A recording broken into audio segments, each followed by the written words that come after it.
Dans les cryptes royales d'Espagne repose un monarque dont la mort a donné naissance à l'une des légendes les plus grotesques de l'histoire européenne.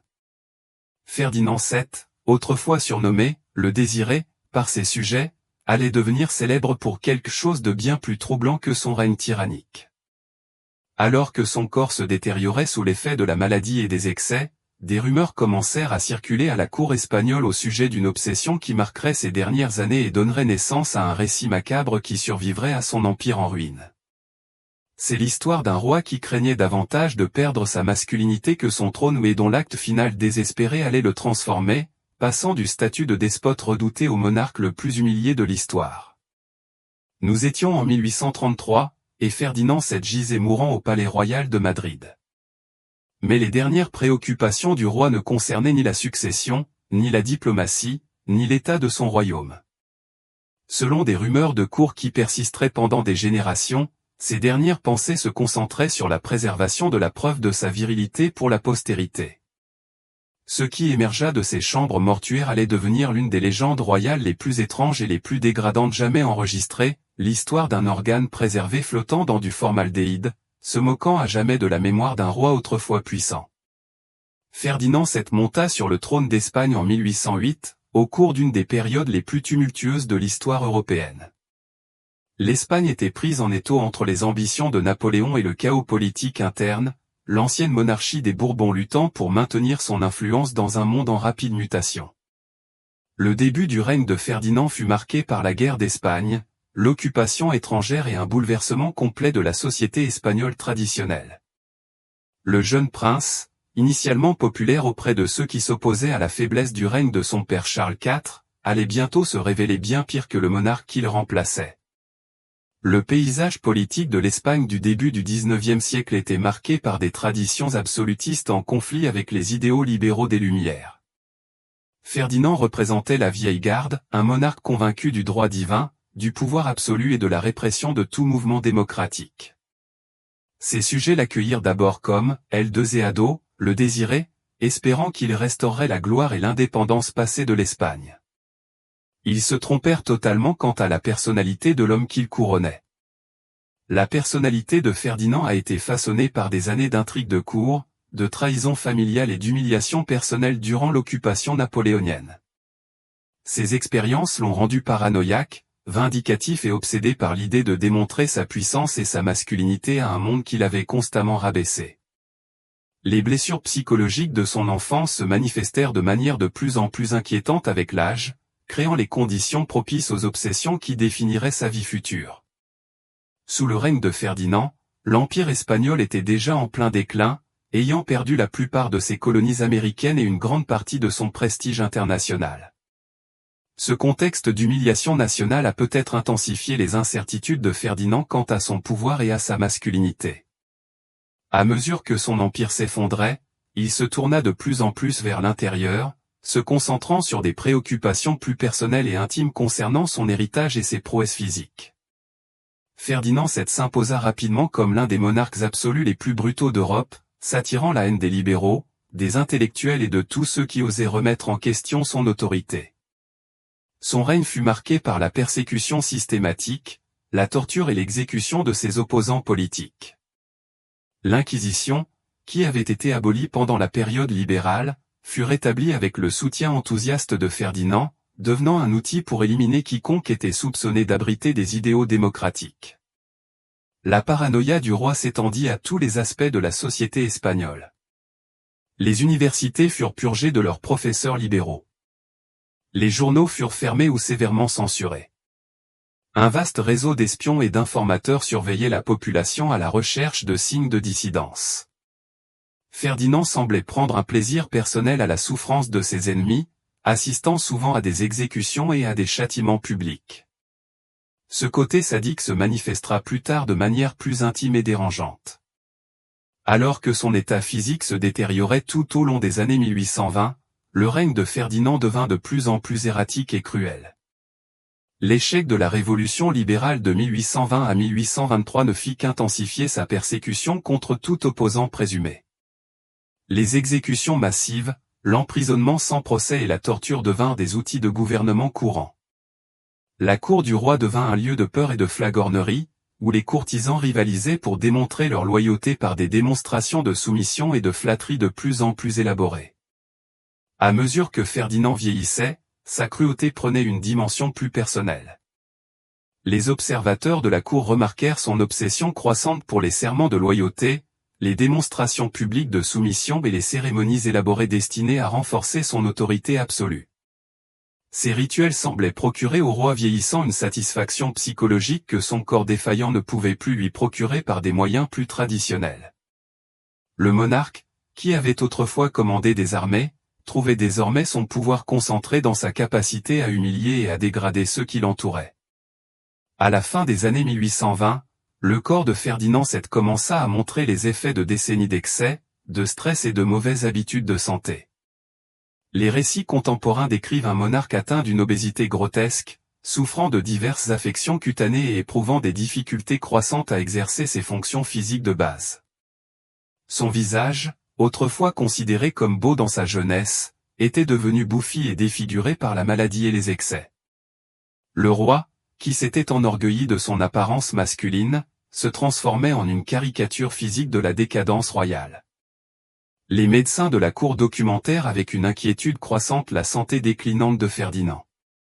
Il souffrait de ce que les médecins modernes diagnostiqueraient probablement comme du diabète, une maladie cardiaque et diverses complications liées à son obésité et à son mode de vie. Plus inquiétant encore pour le roi étaient les signes de plus en plus évidents de dysfonctionnement sexuel et d'impuissance.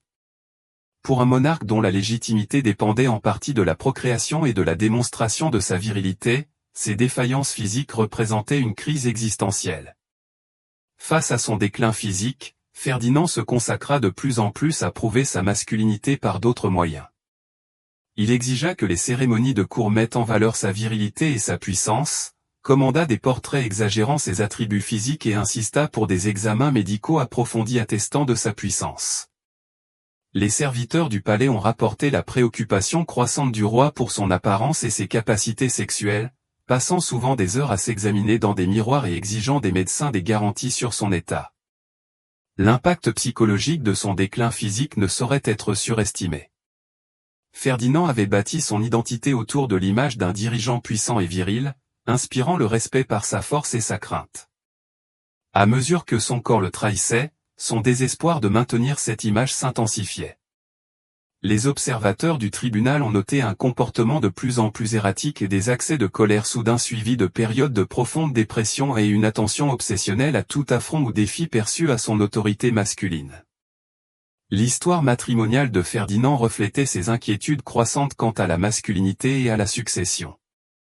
Ses 3 premières épouses moururent sans laisser d'héritier mâle, créant une crise de légitimité qui hanta les dernières années de son règne. Chaque mariage raté intensifiait ses insécurités personnelles et son besoin désespéré de prouver sa virilité. La pression de procréer un héritier se mêlait à sa fonction sexuelle déclinante, créant un cercle vicieux d'anxiété et d'échec. Son 4e mariage, avec Marie-Christine de Naples en 1829, fut perçu par beaucoup comme une ultime tentative désespérée pour assurer la succession et prouver sa puissance. Le roi, alors âgé d'une 40aine d'années, en surpoids et en mauvaise santé, peina à consommer ce mariage avec succès. Les chances d'avoir un héritier étaient faibles compte tenu de son âge avancé et de sa santé fragile. La naissance d'Isabelle II en 1830 apporta un certain soulagement à Ferdinand, mais suscita aussi de nouvelles inquiétudes. N'avoir qu'une héritière dans une société qui remettait en question la capacité des femmes à gouverner efficacement laissait planer le doute sur l'héritage masculin de Ferdinand. Il désirait désespérément un héritier mâle, mais se trouvait de plus en plus incapable d'assumer les fonctions nécessaires à sa création. Cet échec devint une source de profonds tourments psychologiques qui affectèrent son comportement et ses décisions. Le traitement que Ferdinand infligeait à son épouse, Marie-Christine, reflétait ses angoisses sexuelles et sa paranoïa croissante. Il la soumettait à des examens médicaux invasifs, insistait pour surveiller chacune de ses interactions avec les courtisans masculins et exigeait des rapports détaillés sur sa fertilité et sa réactivité sexuelle. La chambre royale devint un lieu d'intervention médicale et de tourments psychologiques, les médecins examinant régulièrement les 2 époux et rendant compte de leur compatibilité et de leur performance sexuelle. Alors que la santé de Ferdinand déclinait dans ces dernières années, ses tentatives désespérées pour prouver et préserver sa masculinité devinrent de plus en plus étranges et pathétiques. Il consulta une multitude de médecins, de charlatans et de prétendus guérisseurs miracles, cherchant des traitements qui lui permettraient de retrouver sa fonction sexuelle et son apparence masculine. Le Trésor royal finança des interventions médicales coûteuses et souvent dangereuses, des remèdes exotiques et des traitements élaborés qui promettaient d'inverser le processus de vieillissement. Les archives judiciaires de cette période révèlent un roi obsédé par la documentation et la préservation des preuves de ses capacités masculines. Il commanda des rapports médicaux détaillés sur son état physique, insista pour des mesures et des examens censés prouver sa virilité persistante, et exigea des médecins des témoignages écrits sur ses prouesses sexuelles. Ces documents furent soigneusement conservés dans les archives royales, suggérant que Ferdinand préparait déjà sa réputation posthume. Durant ces dernières années, le comportement du roi devint de plus en plus erratique et embarrassant pour son entourage. Il soumettait ses visiteurs à des discussions embarrassantes sur ses capacités sexuelles, exigeait que ses courtisans reconnaissent son charme et son attrait masculin persistant, et s'emportait dès qu'on suggérait que sa santé déclinait. Les diplomates se sont dit choqués par le comportement inapproprié du roi d'Espagne et son évident désarroi psychologique. Le désespoir de Ferdinand atteignit des sommets lorsqu'il réalisa que sa mort approchait. Les serviteurs du palais rapportèrent l'obsession croissante du roi pour son héritage physique et ses exigences croissantes pour que son corps soit examiné et documenté par des professionnels de la santé. Il semblait déterminé à laisser derrière lui la preuve de sa virilité, même si son état de santé rendait ses affirmations de plus en plus absurdes. En septembre 1833, alors que Ferdinand agonise, les médecins diagnostiquèrent une combinaison de maladies liées à son mode de vie et à sa santé déclinante, et le chapitre le plus troublant de son règne commença à se dérouler. Selon des rumeurs de cour qui persisteraient pendant des générations, le roi mourant formulerait une requête si étrange et dégradante qu'elle marquerait son héritage historique plus que n'importe lequel de ses succès ou échecs politiques. Des témoins ont affirmé que Ferdinand, dans son délire final, était obsédé par l'idée que ses ennemis prétendraient qu'il était mort en étant inférieur à un homme. Ces années de dysfonctionnement sexuel, d'impuissance et de déclin physique avaient apparemment laissé des blessures psychologiques si profondes que même l'approche de la mort ne pouvait atténuer son besoin désespéré de prouver sa masculinité. Les détails précis de sa dernière requête allaient faire l'objet de conversations chuchotées dans les cours royales d'Europe. Selon une légende tenace, Ferdinand aurait demandé que son organe masculin soit préservé après sa mort, preuve de ses capacités masculines. Cet acte final grotesque était censé faire taire les critiques qui mettaient en doute sa virilité et fournir aux générations futures la preuve physique qu'il avait été un homme accompli. Cette demande aurait été formulée durant ces derniers jours, alors que la fièvre et les médicaments avaient peut-être dissipé ses inhibitions et révélé ses plus profondes angoisses. La réaction des personnes présentes à cette prétendue dernière requête aurait été le choc et l'horreur. Même à une époque où le comportement royal était souvent excentrique et dérangeant, l'obsession supposée de Ferdinand pour la préservation de ses organes génitaux a semblé aux observateurs particulièrement pathétique et dégradante. L'incapacité du roi mourant à distinguer héritage politique et prouesse sexuelle révélait l'ampleur de sa détérioration psychologique et l'ampleur de l'usure de son identité de monarque causée par ses insécurités personnelles. Ferdinand VII mourut le 29 septembre 1833, à l'âge de 48 ans, laissant derrière lui un héritage de tyrannie, d'échecs et d'humiliations personnelles dont on se souviendra longtemps après l'oubli de ses exploits politiques. Sa mort marqua la fin de la monarchie absolue en Espagne et le début d'une nouvelle ère de gouvernement libéral. Mais pour Ferdinand, l'héritage le plus durable ne fut pas politique, mais les rumeurs grotesques qui émergèrent de son lit de mort. La légende de l'organe préservé de Ferdinand se répandit rapidement dans la société européenne, devenant à la fois une source de fascination et de dégoût pour ceux qui l'écoutaient. Selon des rumeurs persistantes, la dernière volonté du roi avait été exaucée, quelque part dans les profondeurs du palais royal, un bocal contenant les parties génitales du monarque flottait dans du formol, témoignant de son besoin désespéré de validation masculine. Que la préservation ait eu lieu ou non, l'histoire elle-même est devenue un puissant symbole des dernières années pathétiques de Ferdinand et de son échec total, tant comme roi que comme homme. L'image du tyran autrefois redouté, réduit à voir sa virilité préservée dans un bocal, traduisait parfaitement l'absurdité et la dégradation de son règne. Le roi qui avait terrorisé l'Espagne pendant des décennies resterait surtout dans les mémoires pour cet ultime acte d'humiliation désespéré. La propagation de cette légende fut facilitée par la haine que Ferdinand avait suscitée durant son règne. Ses anciens sujets, qui avaient souffert sous sa tyrannie, trouvèrent une forme de justice poétique dans le récit de l'ultime humiliation de leur bourreau. L'orgue préservé est devenu un symbole de châtiment divin, le roi tyran réduit à une curiosité grotesque, son héritage flottant dans un liquide conservateur plutôt que de résider dans le cœur et l'esprit d'une nation reconnaissante. L'histoire des parties génitales préservées de Ferdinand VII est devenue l'une des légendes les plus tenaces et les plus répandues de l'histoire royale européenne, transmise de génération en génération par des courtisans, des historiens et des commères qui y ont vu le symbole parfait de la décadence royale et de l'insécurité masculine. Ce récit a été embelli et modifié au fil du temps, diverses versions revendiquant des détails différents sur la préservation. Analysez l'emplacement du bocal et les réactions de ceux qui en auraient été témoins. Cette légende a rempli de multiples fonctions culturelles dans l'Espagne post-Ferdinand et dans toute l'Europe. Pour les libéraux espagnols, elle représentait la justice parfaite, le tyran qui les avait opprimés était réduit à une plaisanterie pathétique sur l'inadéquation masculine. Pour d'autres cours européennes, ce récit servit de mise en garde contre les dangers du pouvoir absolu et de l'obsession personnelle. Il devint un favori parmi ceux qui voulaient critiquer les excès monarchiques et les dommages psychologiques causés par une autorité illimitée. La persistance de cette légende reflète également des angoisses culturelles plus larges concernant la masculinité, le pouvoir et la mortalité, qui ont trouvé un écho auprès de publics de différentes époques et sociétés. L'obsession supposée de Ferdinand pour la préservation des preuves de sa virilité répondait aux craintes universelles liées au vieillissement, au déclin sexuel et à la perte de l'identité masculine. Le caractère grotesque de sa prétendue dernière requête la rendait à la fois mémorable et symbolique des faiblesses humaines les plus profondes. Au fil du temps, l'histoire de l'orgue préservé de Ferdinand s'est détachée de son contexte historique pour se transformer en un mythe culturel plus vaste sur les dangers de la vanité, l'absurdité du pouvoir et la futilité ultime de vouloir contrôler son héritage après sa mort. Le roi, qui avait désespérément souhaité qu'on se souvienne de lui comme d'un souverain viril et puissant, est devenu une figure ridicule dont le nom a été associé à l'une des légendes les plus humiliantes de l'histoire royale. D'un point de vue historique, la légende des organes génitaux préservés de Ferdinand VII en dit plus sur les mentalités et la dynamique psychologique de la société européenne du début du XIXe siècle que sur les événements réels entourant la mort du roi. Que la préservation ait eu lieu ou non, la persistance et l'acceptation généralisée de cette histoire démontrent l'ampleur de l'échec de Ferdinand VII en tant que monarque et l'ampleur du désir de son humiliation par ses sujets.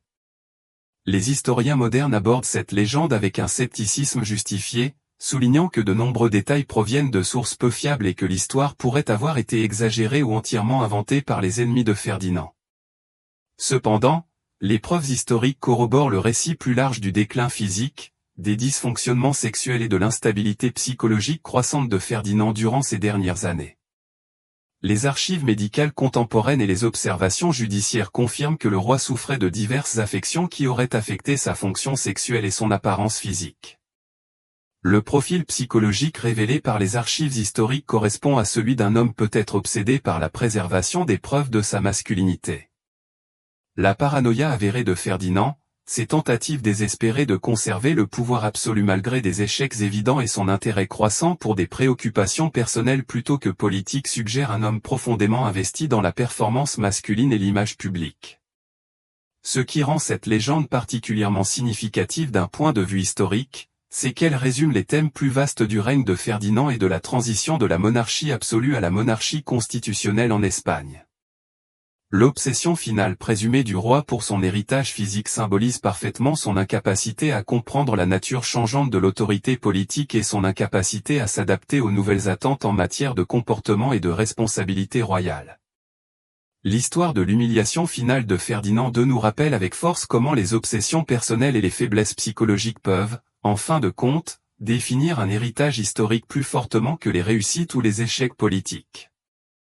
Le roi qui avait dirigé l'Espagne d'une main de fer, rétablit l'Inquisition et persécuté des milliers d'opposants politiques, et aujourd'hui surtout connu pour une légende grotesque concernant ses organes génitaux préservés flottant dans un bocal. Cette transformation de l'héritage de Ferdinand d'un tyran redouté à une figure pathétique et ridicule démontre l'inutilité de tenter de contrôler sa réputation historique par la force et l'intimidation. Les tentatives désespérées du roi pour préserver la preuve de sa masculinité se sont retournées contre lui de manière spectaculaire, créant une légende qui l'a fait paraître plus faible et plus pathétique que n'importe lequel de ses échecs politiques n'aurait pu le faire. La persistance de cette légende humiliante reflète également le pouvoir de la culture populaire et de la tradition orale à façonner la mémoire historique d'une manière que les archives officielles ne peuvent pas exprimer. Si les récits officiels se concentrent sur les décisions politiques de Ferdinand et leurs conséquences, l'histoire qui perdure dans la conscience populaire est celle d'une dégradation personnelle et d'un effondrement psychologique. Pour les observateurs contemporains, l'histoire de Ferdinand VII sert d'avertissement quant au danger de laisser ses insécurités et ses obsessions personnelles prendre le pas sur le jugement rationnel et un comportement approprié. L'incapacité du roi à accepter ses limitations physiques et le vieillissement l'a conduit à des actions de plus en plus désespérées et finalement autodestructrices, détruisant tout héritage positif qu'il aurait pu espérer laisser. La légende de Ferdinand VII constitue l'un des exemples les plus frappants de la façon dont un dysfonctionnement psychologique personnel peut transformer un dirigeant puissant en une figure durablement ridiculisée et méprisée. Que les détails grotesques de sa dernière requête aient eu lieu ou non, l'histoire a perduré car elle capture parfaitement l'absurdité et la tragédie d'un homme dont le besoin désespéré de prouver sa masculinité a finalement anéanti toute possibilité d'être reconnu avec dignité et respect. Le récit de Ferdinand résonne à travers les siècles car il évoque les peurs humaines universelles liées au vieillissement, à l'inadéquation et à la perte de puissance et de vitalité. Sa réponse extrême à ces angoisses courantes demandant prétendument que ses organes génitaux soient préservés comme preuve de sa virilité représente l'échec ultime des mécanismes d'adaptation psychologique et l'effondrement total du jugement et de la perspective, qui peuvent résulter d'une insécurité et d'une vanité incontrôlée. Le roi qui avait terrorisé l'Espagne pendant des décennies, qui avait commandé des armées et contrôlé la vie de millions de personnes, fut finalement défait non par une défaite militaire ou une révolution politique, mais par sa propre incapacité à accepter les limites naturelles de la mortalité humaine et du déclin physique. Sa tentative désespérée de contrôler sa réputation posthume en préservant ses organes sexuels eut pour résultat l'exact opposé de ses espérances, une humiliation et un ridicule éternel.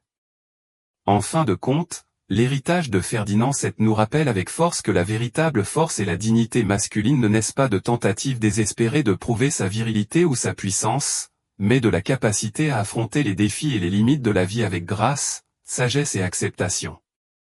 Le roi, incapable d'accepter sa propre mortalité et son déclin physique, est devenu immortel de la pire des manières, un récit édifiant sur le prix à payer pour laisser ses insécurités personnelles ronger son identité et son jugement. Le bocal qui aurait contenu l'organe préservé de Ferdinand, qu'il soit réel ou imaginaire, est devenu une métaphore parfaite de tout son règne, un spectacle grotesque conservé dans du formaldéhyde, servant de rappel permanent des dangers du pouvoir incontrôlé, de l'obsession personnelle et de la futilité ultime d'essayer de contrôler son héritage par la force, l'intimidation ou des gestes finaux désespérés.